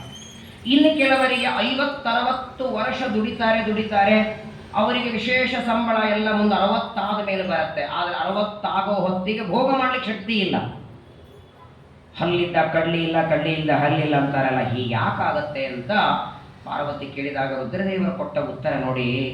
ರುದ್ರದೇವರು ಮೊದಲನೇ ಮಾತು ಹೇಳ್ತಾರೆ, ಯಾವ ವ್ಯಕ್ತಿ ಯಾವುದೇ ಧರ್ಮಕರ್ಮ ಆಗಲಿ, ಪೂಜೆಯಾಗಲಿ, ಜಪವಾಗಲಿ, ಪ್ರದಕ್ಷಿಣೆ, ನಮಸ್ಕಾರ ತನ್ನ ಸ್ವಂತ ತಿಳುವಳಿಕೆಯಿಂದ ಮಾಡದೆ ಹೆಂಡತಿ ಮಕ್ಕಳ ಒತ್ತಾಯಕ್ಕೆ ಮಾಡಿರ್ತಾರೆ. ಇವತ್ತು ದೇವರ ಪೂಜೆ ಮಾಡದಿದ್ರೆ ಊಟ ಅಡಿಗೆ ಮಾಡಲ್ಲ ಅಂತ ಹೆಂಡತಿ ಒತ್ತಾಯ ಮಾಡಿದ್ರೆ ಅವತ್ತೊಂದಿನ ಪೂಜೆ ಮಾಡ್ತಾನೆ. ಹಾಗಾದ್ರೆ ಇನ್ನೊಬ್ಬರ ಒತ್ತಾಯಕ್ಕೆ ನೀನು ಪೂಜೆ ಮಾಡಿದ್ದಕ್ಕೆ ಸಂಪಾದನೆ ಮಾಡೋದು ಇವನು. ಯಾಕೆ ಪೂಜೆ ಮಾಡೋದು ಇವನಲ್ಲ, ಇವನು ಪೂಜೆ ಮಾಡಿದ್ದಕ್ಕೆ ಇವನ ಸಂಪಾದನೆ. ಆದರೆ ಇವನು ಮಾಡಿದ ಪೂಜೆ ಇನ್ನೊಬ್ಬರ ಒತ್ತಾಯಕ್ಕೆ, ಹಾಗಾಗಿ ಅದರ ಭೋಗನು ಮತ್ತೊಬ್ಬರಿಗೆ ಕೊಡುತ್ತಾನೆ ದೇವರು. ಇವನೇ ಸಂಪಾದನೆ ಮಾಡಿದ್ರೊಳಗೆ 8 ಭಕ್ಷ್ಯ ಭೋಜ್ಯ ಮಾಡಿಕೊಂಡು ಊಟ ಮಾಡ್ತಿರ್ತಾನೆ, ಇವನೊಂದು ಗಂಜಿ ಮಾಡಿ ಕುಡಿಸಿರ್ತಾರಲ್ಲ. ಒಣಗಿದ ಹಪ್ಪಳ ಇವ ತಿಂತಿರ್ತಾನೆ, ಜಾಂಗೀರು ಚಕ್ಲಿ ಗಂಡು ಮಕ್ಕಳೆಲ್ಲ ತಿಂತಾರೆ. ಯಾಕೆ? ಭೋಗ ಇವರಿಗೆ, ಸಂಪಾದನೆ ಇವನಿಗೆ. ಪೂಜೆ ಮಾಡಿದ್ದೀವನು ಮಾಡು ಅಂತ ಹೇಳಿದ್ದೀವನು.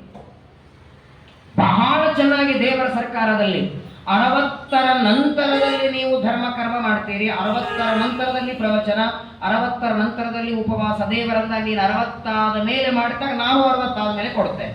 ನಾನು ಯಾಕೆ 20 ಮೇಲೆ ಕೊಡಲಿ ನಿನಗೆ? 60 ವರ್ಷ ಆದ ಮೇಲೆ ಬೇಕಾದ ಸಂಪತ್ತು ಕೊಡ್ತಾನೆ. ಊಟ ಮಾಡಿ ಜೀರ್ಣ ಮಾಡ್ಲಿಕ್ಕೆ ಆಗೋದಿಲ್ಲ.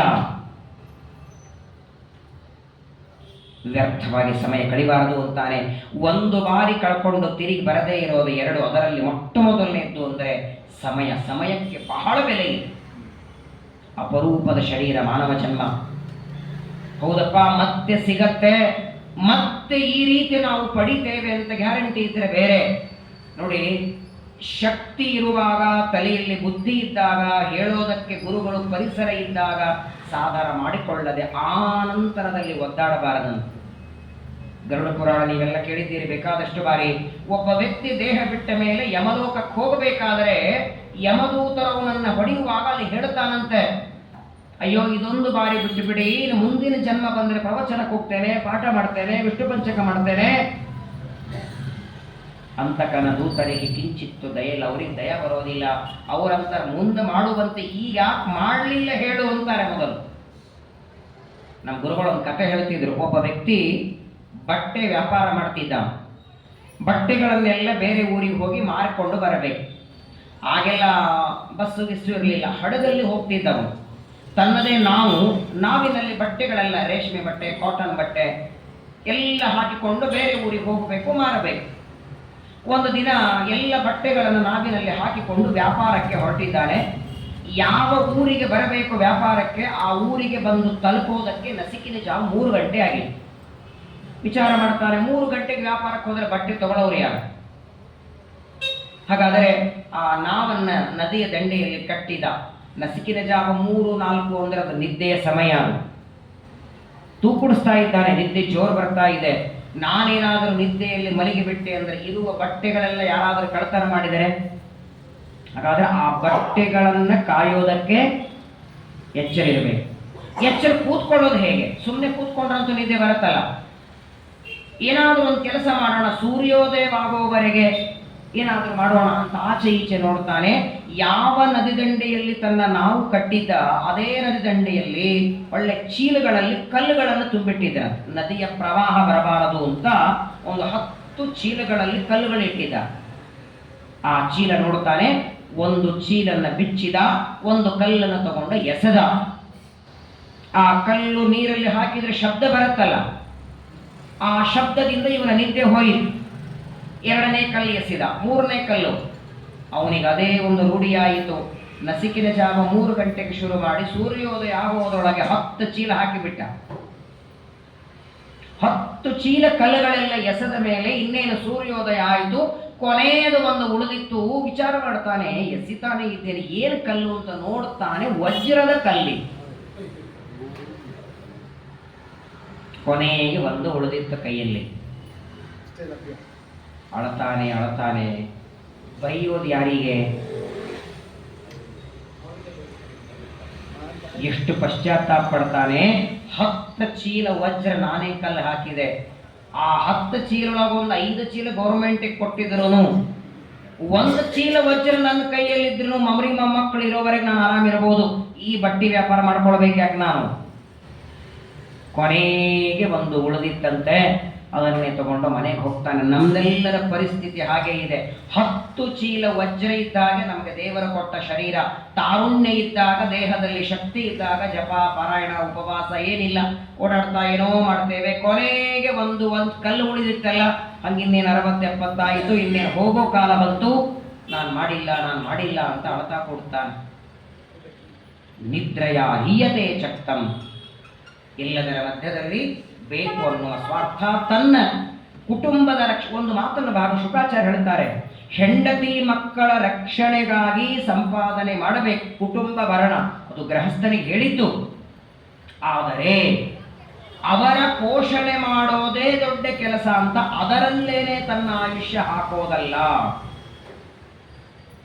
ಅದರಲ್ಲೇನೆ ಆಯುಷ್ಯ ವ್ಯರ್ಥ ಮಾಡಬೇಡಿ. ಯಾಕಂತ ಕೇಳಿ, ಯಾವ ಹೆಂಡತಿ ಮಕ್ಕಳಿಗೆ ಹೊಟ್ಟೆಗೆ ಹಾಕೋದಕ್ಕೋ ಬಟ್ಟೆ ಕೊಡೋದಕ್ಕೋ ಇಡೀ ಆಯುಷ್ಯ ದುಡಿದು ಅವರಿಗಾಗಿ ನೀವು ಸಂಪಾದನೆ ಮಾಡಿ, ನಾಳೆ ಯಮದೇವರ ಮುಂದೆ ನಿಂತಾಗ ಇವರು ಬರ್ತಾರ ಉತ್ತರ ಕೊಡ್ಲಿಕ್ಕೆ? ಏನು ಮಾಡಿದೆ 100 ವರ್ಷ ಅಂದ್ರೆ, ನಮ್ಮ ಮನೆಯವರು ಬರ್ತಾರೆ, ಇನ್ನೊಂದೆರಡು ವರ್ಷಕ್ಕೆ ಹಿಂದಿಂದ ಬರೋರಿದ್ದಾರೆ, ಅವ್ರು ಬಂದ್ಮೇಲೆ ಹೇಳ್ತಾರೆ ನಾನು ಏನ್ ಮಾಡಿದೆ ಅಂತ ಇದ್ದಾರ. ರವಿನಂದನ ಕೇಳಿದರುತ್ತರ ಕೊಡೆ, ವಿವರ ಸರಕು ಒಂದಾಗಲಿಲ್ಲ. ಹೆಂಗೆ ಮಾಡಲಯ್ಯ ಕೃಷ್ಣ, ಹೋಗುತ್ತಿದೆ ಆಯುಷ್ಯ. ರವಿನಂದನ ಸೂರ್ಯನ ಮಗ ಯಮ ಪ್ರಶ್ನೆ ಕೇಳ್ತಾನೆ, ವಿವರ ಸರಕು ಒಂದಾಗಲಿಲ್ಲ. ಏನು ಉತ್ತರ ಕೊಡಬೇಕು ಅವನಿಗೆ? ಕುಟುಂಬ ಪೋಷಣೆ ಮಾಡಬಾರದು ಅಂತಲ್ಲ, ಅದನ್ನೇ ಜೀವನವಾಗಿ ಇಟ್ಟುಕೊಳ್ಳೋದಲ್ಲ. ಎಷ್ಟು ಜನ ಇಲ್ಲ ಹೇಳಿ, ಇವಾಗ ಸಂಸಾರದಲ್ಲಿದ್ದರೂ ಹೆಂಡತಿ ಮಕ್ಕಳ ಪೋಷಣೆ ಮಾಡ್ತಾ ಇದ್ರು, ತಮ್ಮ ವೈಯಕ್ತಿಕವಾದ ಪಾಠವೋ ಪ್ರವಚನವೋ ಜಪವೋ ಪಾರಾಯಣವೋ ಸಾಧನೆಯೋ ಮಾಡ್ತಾ ಇಲ್ವಾ? ಹಾಗಾಗಿ ಇದನ್ನ ಮನುಷ್ಯ ಮಾಡಬೇಕು. ಮುಖ್ಯವಾಗಿ ಹೇಳ್ತಾರೆ ಶುಕಾಚಾರ್ಯರು, ತಾನು ಸಂಪಾದನೆ ಮಾಡುವ ಯಾವುದೇ ಸಂಪತ್ತಾಗಿರಲಿ, ಇದು ಶಾಶ್ವತ ಹೌದೋ ಅಲ್ಲೋ ಅನ್ನುವ ವಿವೇಕ ಮೊದಲಿರಬೇಕು. ಟೀಕಾಕೃತ್ಪಾದರು ಶ್ರೀಮನ್ಯಾಯ ಸುಧಾ ಗ್ರಂಥದ ಪ್ರಾರಂಭದಲ್ಲಿ ಹೇಳ್ತಾರೆ, ಶಾಸ್ತ್ರ ಓದುವುದಕ್ಕೆ ಅಧಿಕಾರಿ ಹೆಂಗಿರಬೇಕು? ಭಾಗವತದಲ್ಲಿ ಅಧಿಕಾರಿ ಹೆಂಗಿರಬೇಕು ಅಂದ್ರೆ ನಿರ್ಮತ್ಸರಾಣಾಂ ಸತಾಂ ಅಂದ್ರು. ಮಾತ್ಸರ್ಯ ಇಲ್ಲದೆ ಇದ್ದವನು ಭಾಗವತ ಓದ್ಲಿಕ್ಕೆ ಅಧಿಕಾರಿ. ಸುಧಾ ಗ್ರಂಥ ಓದೋದಕ್ಕೆ ಅಧಿಕಾರಿ ಹೆಂಗಿರಬೇಕು? ಸ್ನಾನ ಮಾಡ್ಕೊಂಡಿರ್ಬೇಕು, ಬ್ರಷ್ ಮಾಡದವ ಇರ್ಬೇಕು. ಎಲ್ಲ ಗ್ರಂಥಗಳಲ್ಲಿ ತತ್ವ ಪ್ರಕಾಶಕ ಪ್ರಾರಂಭದಲ್ಲಿ ಹೇಳ್ತಾರೆ, ಅನುವ್ಯಾಖ್ಯಾನ ಸುಧಾ ಗ್ರಂಥದಲ್ಲಿ ಹೇಳ್ತಾರೆ, ಆಚಾರ್ಯರ 10 ಪ್ರಕರಣಗಳಲ್ಲಿ ಉಪಾಧಿ ಖಂಡನ, ಮಾಯಾವಾದ ಖಂಡನ, ನಿತ್ಯಾತ್ಮನುಮಾನ ಖಂಡನ, ತತ್ವಜ್ಞಾನ, ತತ್ವವೇಗ, ತತ್ವೋದ್ಯೋತ, ಪ್ರಮಾಣ ಲಕ್ಷಣ, ಕಥಾಲಕ್ಷಣ, ಎಲ್ಲ ಗ್ರಂಥಗಳಲ್ಲಿ ಈ 4 ವಾಕ್ಯಗಳು ಪ್ರಸಿದ್ಧ. ನಿತ್ಯಾನಿತ್ಯ ವಸ್ತು ವಿವೇಕ ಮೊಟ್ಟ ಮೊದಲು ಸೇರಿಸ್ತಾರೆ. ಅಧಿಕಾರಿಯಾದವನು ಶಾಸ್ತ್ರ ಓದೋದಕ್ಕೆ ಅಧಿಕಾರಿಯಾಗಬೇಕು. ನಿತ್ಯಾನಿತ್ಯ ವಸ್ತು ವಿವೇಕ, ಶಮದಮಾದಿ ಸಂಪತ್ತಿ, ಮುಮುಕ್ಷು. ಮುಮುಕ್ಷು ಅಂದ್ರೆ ಮೋಕ್ಷ ಪಡಿಬೇಕು ಅಂತ ಇಚ್ಛೆ ಇರಬೇಕು. ಆ ಇಚ್ಛೆನೇ ಬರಲಿಲ್ಲ ಅಂದ್ರೆ ಸಾಧನ ಮಾಡ್ತಾನೆ ಇಲ್ಲಿಂದ. ಯಾವುದು ನಿತ್ಯ, ಯಾವುದು ಅನಿತ್ಯ, ಯಾವ ವಸ್ತುವಿಗೆ ಎಷ್ಟು ಶ್ರಮ ಪಡಬೇಕು. ದೇಹಾಪತ್ಯ ಕಲತ್ರಾದಿ ಶ್ವಾತ್ವ ದೈನ್ಯೇಶ್ವತತ್ಸ್ವಪಿ ತ್ರೇಷು ಪ್ರಸಕ್ತೋ ನಿಧನಂ ಪಶ್ಯನ್ನಪಿ ನ ಪಶ್ಯತಿ. ನಾನು ಅನೇಕ ಸಲ ಹೇಳಿದ್ದೇನೆ, ನಿಮ್ಮ ಕೈಯಿಂದ ಒಂದು 10 ರೂಪಾಯಿ ನೋಟು ಎಲ್ಲೋ ಜಾರಿ ಬಿತ್ತು, ದಾರಿಯಲ್ಲಿ ಬರುವಾಗ ಬಿತ್ತು ಅಥವಾ ಸಂಘಕ್ಕೆ ಬಂದ ಮೇಲೆ ಎಲ್ಲೋ ಬಿತ್ತು, ನಿಮ್ಮ ಕೈಯಲ್ಲಿ ಸಿಗಲಿಲ್ಲ ಅಂದರೆ ಅದನ್ನು ಹುಡುಕೋದಕ್ಕೆ ನೀವು ಟೈಮ್ ಎಷ್ಟು ಹಾಕ್ತೀರಿ? 2 ದಿನನ, 3 ದಿನನ, 5 ನಿಮಿಷ. 5 ನಿಮಿಷ ಆಚೆ ಈಚೆ ಹುಡುಕ್ತೀರಿ, ಸಿಗಲಿಲ್ಲ ಅಂದರೆ ಹೋಗಲಿ. ಯಾಕೆ ಹೋಗಲಿ ಅಂತೀರಿ? ಅದು 10 ರೂಪಾಯಿ ಇದೆ. 10 ರೂಪಾಯಿ ನೋಟ ಕಳೆದದ್ದಕ್ಕೆ 2 ನಿಮಿಷಲ್ಲಿ ಹೋದ್ರೆ ಹೋಗ್ಲಿ ಬಿಡು.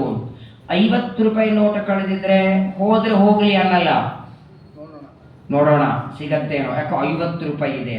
100 ರೂಪಾಯಿ ನೋಟ ಕಳೆದ್ರೆ ಅದಕ್ಕಿಂತ ಹೆಚ್ಚು ಶ್ರಮ ಪಡ್ತಾನೆ ಹುಡುಕೋದಕ್ಕೆ. ಬರೀ ಶ್ರಮ ಅಲ್ಲ, ಈ ಎಲ್ಲ ಕಡೆಗೂ 2 ಗಮನಿಸಿ. 10 ರೂಪಾಯಿ ನೋಟ ಕಳೆದಾಗ ಆಗುವ ದುಃಖ ಬೇರೆ, 50 ಕಳೆದಾಗ ದುಃಖ ಬೇರೆ, 100 ಕಳೆದಾಗ ದುಃಖ ಬೇರೆ, 500 ಕಳೆದಾಗ ದುಃಖ ಬೇರೆ, 5,000 ಕಳೆದಾಗ, 5 ಲಕ್ಷ ಕಳೆದಾಗ ದುಃಖ ಎಲ್ಲ ಕಡೆಗೆ. ಅದರ ತಾರತಮ್ಯ ಇದೆ. 10 ರೂಪಾಯಿ ಕಳೆದಾಗ ಆಗುವ ನೋವು 10 ನಿಮಿಷದಲ್ಲಿ ಮರಿತಾನೆ.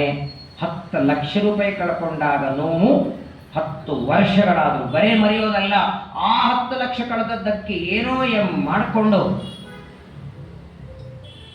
ಶುಕಾಚಾರ್ಯರಂತಾರೆ, ಯಾಕೆ ಹೀಗಾಗ್ತಿದೆ ಅಂದರೆ ಇದಕ್ಕೆ ದೊಡ್ಡ ಕೊರತೆ ಇರೋದು ಯಾವುದು?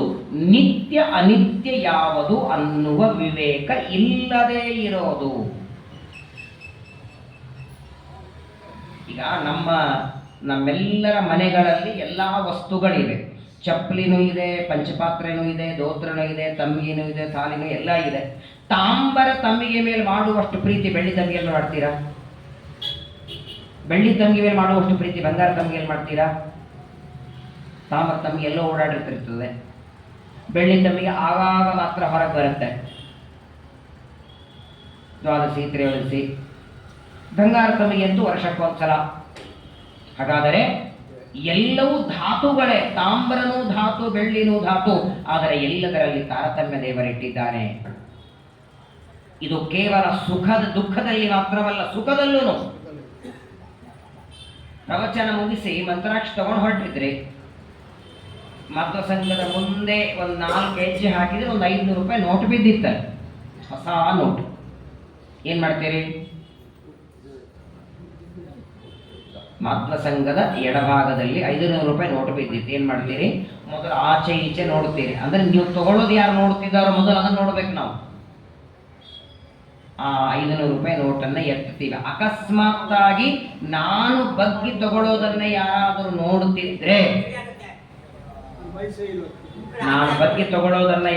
ನೋಡುತ್ತಿದ್ರೆ, ಆಗ ಇವನು ತಾನೇ ವಿಚಾರ ಮಾಡ್ತಾನೆ, ಓ ನಾನು ತಗೊಂಡದ್ದು ಅವನು ನೋಡುತ್ತಿದ್ದಾನೆ, ಹಾಗಾದರೆ ಇದು ನಂದೇ, ಅಲ್ಲಿ ಪಾಪ ಬರುವಾಗ ಕಳೆದಿತ್ತು ಅಂತ ತಾನೇ ಹೇಳ್ಕೊಂಡ್ಬಿಡ್ತಾನೆ.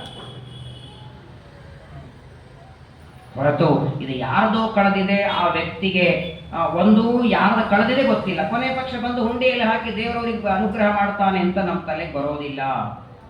ಯಾವಾಗ ಬರಲ್ಲ? 500 ರೂಪಾಯಿ ನೋಟ್ ಇದೆ, ಅದೇ 10 ರೂಪಾಯಿ ನೋಟು ಅದೊಂದು 3 ಕಡೆ ಹರಿದಿದ್ರೆ ತಂದು ಇಲ್ಲಿ ಹಾಕ್ಬಿಡ್ತೀರಿ. ಯಾಕೆ ಹೇಳಿದ್ರೆ ನಮ್ಮ ಉಪಯೋಗಕ್ಕಿಲ್ಲ, ಅಂಗಡಿಯವರು ತಗೊಳ್ಳಲ್ಲ, ಆಪರೇಷನ್ ಆಗಿದೆ, 3-4 ಕಡೆಗೆ ನೋಟ್ ಹರಿದಿದೆ, ಅದಕ್ಕೇನೋ ಹಚ್ಚಿದ್ದಾರೆ ಅಂದ್ರೆ ಇದನ್ನ ಬರಲ್ಲ. ಉದಾರ ಭಾವನೆಯಿಂದ ತಂದು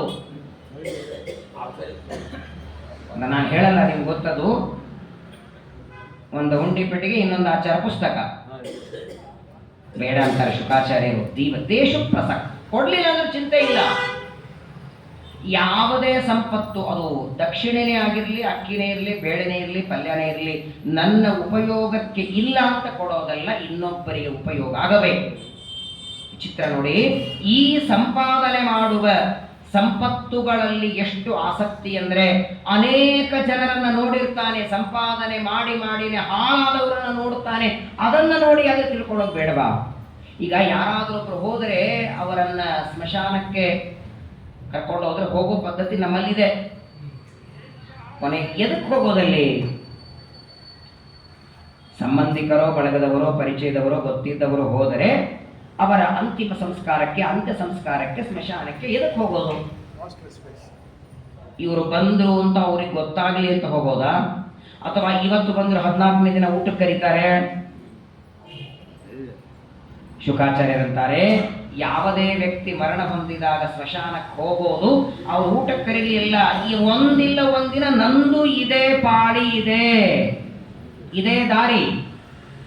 ಹೀಗೆ 4 ಜನ, ನಂದು ರಥೋತ್ಸವ, ಬದುಕಿರೋವರೆಗೆ ಈ ದೇಹವೆಂಬ ರಥ ನಾನೇ ಓಡಿಸ್ತೇನೆ, ದೇಹ ಬಿಟ್ಟ ಮೇಲೆ ನನಗೂ 4 ಜನ ಇದೇ ದಾರಿಯಿಂದ ನಾನು ಹೋಗೋದಿದೆ, ಇದೇ ರೀತಿ ಕಟ್ಟಿಗೆ ಮೇಲೆ ಇದೇ ರೀತಿ ಬೆಂಕಿ ಹಚ್ಚುತ್ತಾರೆ, ಜೊತೆಗೆ ಯಾವುದೂ ಬರೋದಿಲ್ಲ, ಇರೋವರೆಗೆ ಜ್ಞಾನ ಸಂಪಾದನೆ ಮಾಡಬೇಕು ಅನ್ನುವ ತಿಳುವಳಿಕೆ ಗಳಿಸೋದಕ್ಕೆ ಹೋಗೋದಲ್ಲಿ.